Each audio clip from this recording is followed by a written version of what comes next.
こんにちは、きこです。今日もインドからお届けします。今日は4月の過ごし方っていうのをお話ししたいと思っています。で、今日ね、ライブもあるんだけど、今日この動画をね、撮りたいと思ったら結構パワフルな今日日なので、この日にね、このエネルギーで皆さんにこの4月のね、過ごし方のお話ができたらいいんじゃないかなと思っています。で、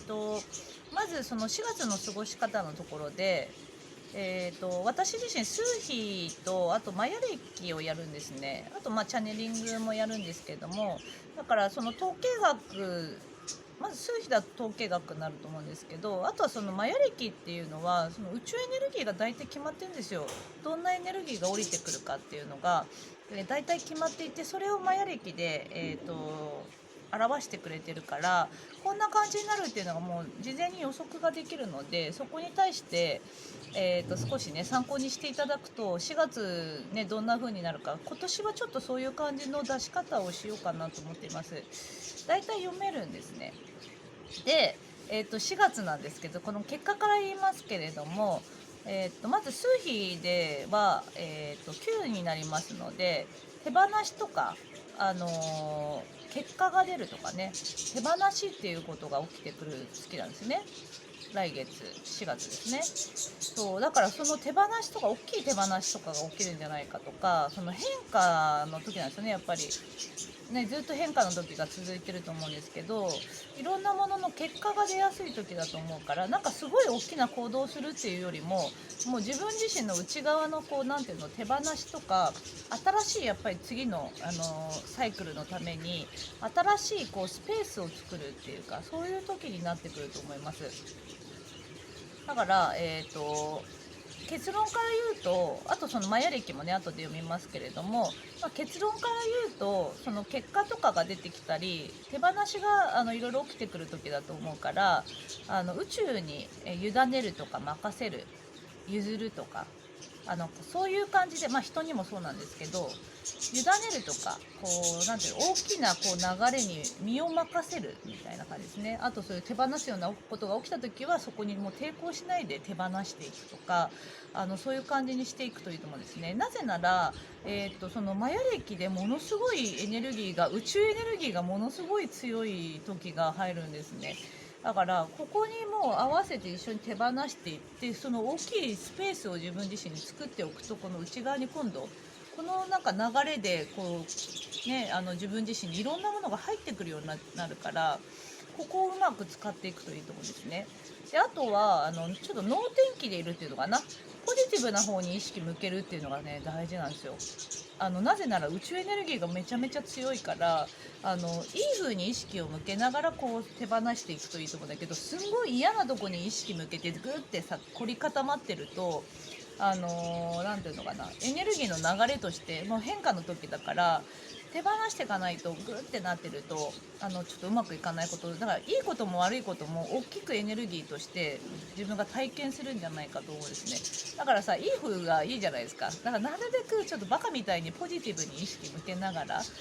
やっていくといいと思いますね。OK。じゃあちょっと細かく読んでいきますね。で、まずすごくね、本当にねすごいんですよ。今だから数比で言うと9になるわけじゃん、手放しとかね。今度の1になる前のそのなんていうのかな、全ての結果がちょっと出てくるような時だから、そこ少しこう停滞するような感じがするかもしれないけど、手放しをねどんどんしていくといいと思うんですね。来月に向けてそういう数期ではそういう流れになってますね。で、あとここでね、マヤ暦で読むとすると、まず3月30日から4月8日までの10日間が黒金って言って、ものすごいこの宇宙エネルギーが強い時なんですよ。エネルギーが強くてパワフルな日がもうその10日間、今ですね。もう今まさに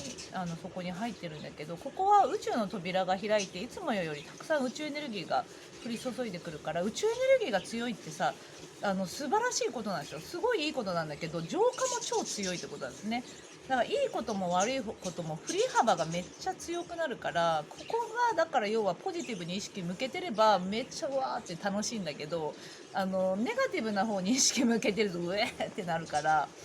そうそうそう、ここがやっぱちょっとポジティブな方に意識を向けるっていう、ちょっと能天気にね、だからちょっとこんな格好してるのはちょっと能天気で行こうよって、これ楽ちゃんの服そうって言いますこんな感じっていうね。で、4月14から、4月14日からこのね神秘の柱っていうのがマヤ暦でさ立つんですよ。ここが4月14から20日間なんですけど、マヤ暦ってさ260日あって、その中の20日間しかないんだけど、すごいまたパワフルなやつが続くんですね。でここもまた宇宙エネルギーとつながりやすかったり、エネルギーを受け取りやすい、そしてひらめきとか、だからもう本当宇宙と同調するっていうことなんですよ。宇宙と同調するって本当にいいんだけど、いいことだったらいいんだけど、悪いことだと苦しいよね。これを思っといた方が、だから今月は超変化のこういうさ大きいエネルギーの宇宙エネルギーが降り注ぐから、自分自身がどこに意識向けるか、手放すやつを重いやつとかグッてやってると、そこにガガガガガっていく可能性もあるから、もうちゃんとアホみたいにポジティブに意識を向けていくといいと思うし、いらねえみたいな感じでこういっぱい手放すものは手放しちゃう、そんな感じでやっていくといいと思いますね。じゃあちょっともうちょっと細かく、マヤ暦で読んでいきますね。じゃあまず、3月の29から4月10日まで赤蛇っていう、このマヤ暦っていうのはこの西暦ではないんですよ。2021年の4月を今読んでいますけれども、この4月っていうくくりっていうよりも28日周期になってくるから、でもそこの今4月は赤蛇っていうのがもう3月の29日から4月10日まで赤蛇13日間で、その後に白い鏡が4月11から4月23までで、青猿っていうのが4月24から5月6日までって感じで、13日のこう流れが、宇宙エネルギーが降り注ぐ流れっていうのがある程度決まってるから、そこについてお伝えしたら4月のなんとなく流れが、じゃあこの週はこんな感じだなとかっていうのがなんとなくわかるんじゃないかと思いますので、そこをお伝えしていきます。で最初赤蛇のところから3月29から4月10日までですね。ちょっと待っててね、いきますよ。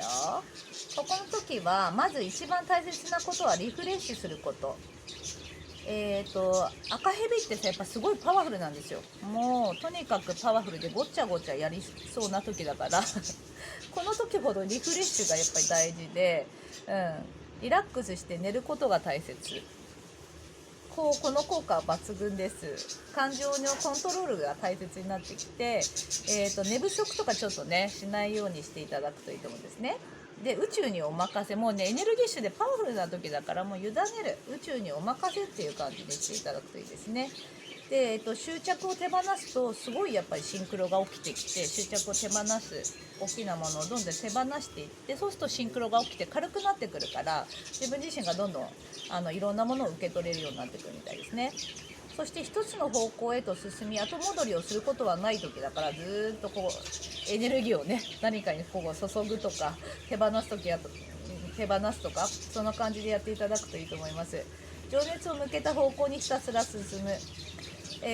赤蛇の時に発信されるものは真実である。そしてシンクロも同時にものすごく引き寄せられる時、リフレッシュの時ですね。3月29から4月10日まで、最初の前半の部分はリフレッシュをしたり、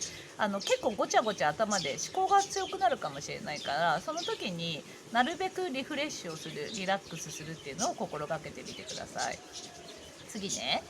じゃあ、白い鏡の13日間、ここが4月11から4月23日になりますね。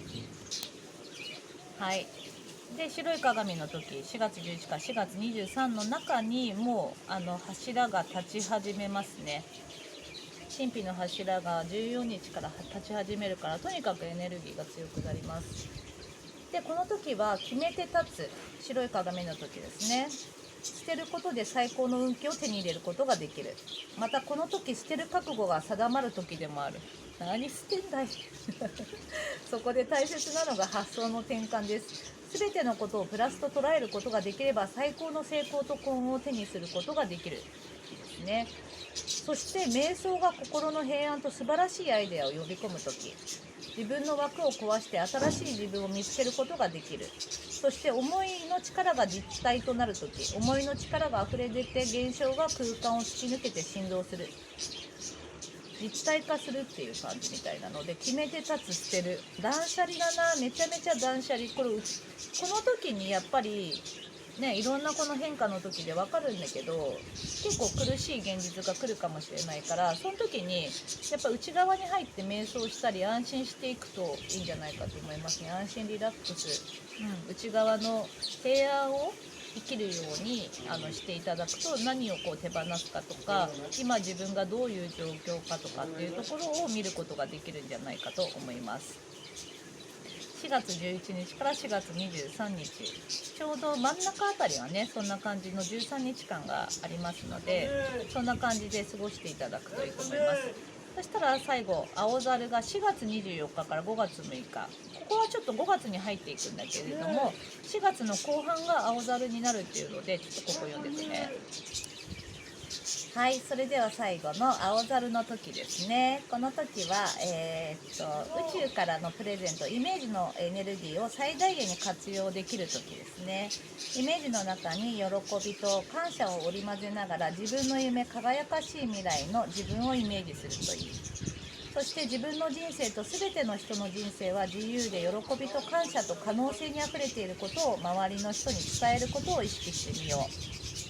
奇跡的なタイミングでビッグなシンクロを引き寄せることができます。イメージした通りのシンクロが引き寄せられます。そしてイメージすることにより想像を生じさせます。イメージし続けることにより、その奥深くから新しい時が大きく広がる空間を作り、芽吹き始め、実体を伴って現実化していく。これはっきりやっぱり出てますね。これは要はさ、4月24日から、5月6日までで、神秘の柱のところにも入ってくるわけだから、やっぱり今月はさ、やっぱり断捨離とかが結構前半の部分はずっとね、断捨離であったりとか、いろいろその手放しとか大きくなんかこうエネルギー的な変化っていうのがあったりすると思うんだけど、そういうとこで手放した後にこのね、後半の部分はイメージとか自分自身がさ、どういうことやりたいのかっていうのをどんどんこう想像を膨らませて宇宙に投げていくといいと思いますね。来月が結構面白いことに、やっぱ1になるから新しい始まり、数日のさ1になるから新しい始まりとかがね出てくるのかもしれないし、この流れがやっぱり来てますね。読みやすいね、わかるんじゃないかと思いますので、この辺り参考にしてみてください。じゃあ最後に、皆さんに1枚ねカードを引いて、カードからのメッセージを、引きたいと思います。このねアトランティスカード、今ねちょうどアトランティスからレムリアの移行期間と同じような私たちは時を過ごしてるから、このアトランティスカードを1枚皆さんに引きたいと思っています。4月の運勢、4月のね本当にこうパシッとしたメッセージですね。皆さんに分かりやすくていいメッセージをお願いします。あれちょっと待って、もう一回2枚なっちゃった。いくよ。ある程度さ、やっぱ宇宙エネルギーが読めてるとね、このマヤレティはね本当に参考になるし、数字は好きなので結構やってるので、ここで今読みました。今日のカードこれだな。I see。 ちょっと読んでいくね。はい、それではちょっと読んでいきますね。このねすごいのが出てるね。これは準備の時っていうカードです。まずこのアトランティスカードのところでね、私たちはそのアトランティスと同じようなところをたどってるから、ちょっとアトランティスでどういうことがあったかっていうことも、その時と同じ時を私たち今過ごしてるから、アトランティスのちょっとメッセージ入ります。2000年の氷河期が地球に解読、休息や浄化をもたらし、この惑星がより高い周波数で振動することを可能にしました。この氷河期の間に銀河系評議会はこの地球で未だかつて成し得なかった最も輝かしいスピリチュアルな時代である黄金期の到来を告げるアトランティスの5回目にして最後の試みを計画することができました。このカードを選んだら休息とリラックスの時間が必要だということを示しています。この空間をあなたの内側を見つめて、あなたの信念や思考を浄化することに使ってください。あなたの人生の目的についてよく考え、瞑想し、古いものよりも高い周波数で新しいものがあなたの人生にやってくるように、あなた自身の準備を整える時です。新しい始まりの種が芽を出しています。めちゃめちゃいいね。準備の時であって、このねスピリチュアルな時代の黄金期の到来、今私たちはこの黄金期の到来を告げられてるんですね。そこに今、どんどん進んでいますから、ここに対して長いねこのいろんな時代が地球の中でありましたけれども、本当にたくさんのこの地球の念願でもあるわけだから、ゆっくりでいいからね、長いこう中での私たちが生きるのは、たった100年は生きないですけれども、ここに対してこの変わり目の時に私たちもゆっくりと自分自身をこの、スピリチュアルな時代にね、地球とともに合わせていって、手放すものは手放して、これは実は宇宙時代からのいろんなカルマの解放を私たちはしてますから、この浄化とか手放しって今世だけではなくて、いろんなものをねこうね自分と共にいろんなものをねやっぱ背負ってるんだよね。だからそれをゆっくりとご自身のペースで手放していただいたり、自分を振り返るっていうことに使っていただくといいと思います。ではっきりとね、宇宙エネルギーがさとんでもなく降り注ぐから、ここは本当に皆さんへの何て言うのかな、やりやすいと思いますね。本当に自分ってどういう風なこう自分って何なのかなって。そして、どうしてもさ地球が長くてね、今まで半世紀というか今まで自分自身が生きてきたところで癖がさあるじゃないですか。自分自身って手放せなかったり、私もちょっと今日は新しいこういう服着てみたりしてるんだけど、新しい自分自身をトライしていただくといいと思うのね、小さなことで。だけどそこに対していつも決まりきったものとか、決まりきった言葉とか、決まりきった考えとか、こうやってやらなくちゃとか、なんかさいろんなルールが地球で今まで生きてきてるから、自分っていろいろ入っちゃってると思うんですね。そこを本当に手放したり、本来の自分の本当ただ心から楽しいことやればいいんですよ。ハッピーにさポジティブでいればいいし。だけどそれがさなんかやっちゃいけないとか、なんかいろいろ自分自身がルールを自分に作っちゃって苦しくなってる方も多いんじゃないかと思うので、今こそ本当にこういろいろハエが手放したりこういろいろやっていくといいと思いますね。はい。じゃあ、今月の、来月、今月か、4月、2021年4月のテーマは、手放しですね。手放し。宇宙エネルギーが大きく降り注いでくるとき、ポータルとか扉が開きますので、ここに対して、自分がポジティブでいること、なるべくポジティブな方に意識向けることで、手放すものはもうさっさと手放しちゃう。で手放しながらさちっちゃいチャレンジしていくといいと思う。でっかいやつはちょっと来月あたりにしとくといいと思うんだけど、ちっちゃいお尻軽くこういう服着ちゃおうとか、引っ張つけちゃおうとかさ、こんな髪型しちゃおうとか、なんかコーヒーからコーラにしちゃおうとかっていう感じで、ちっちゃいちょっとチャレンジとかをしていくと、なんかこの時代の波に乗りやすいと思うから、そんな感じのことやっていくといいと思います。能天気でいることはい、やってみてください。すごいね、本当に楽しい時だと思うし、私もなるべくこう皆さんに、ヒーリングとかちょっと苦しいねエネルギーが強すぎる場合とかはヒーリングとかも出していきますし、自分自身がなるべくリラックスして過ごしていただけたらいいんじゃないかと思います。はい、じゃあね、今月の4月のお話でした。今日ライブありますので、ぜひ夜見てください。ではでは。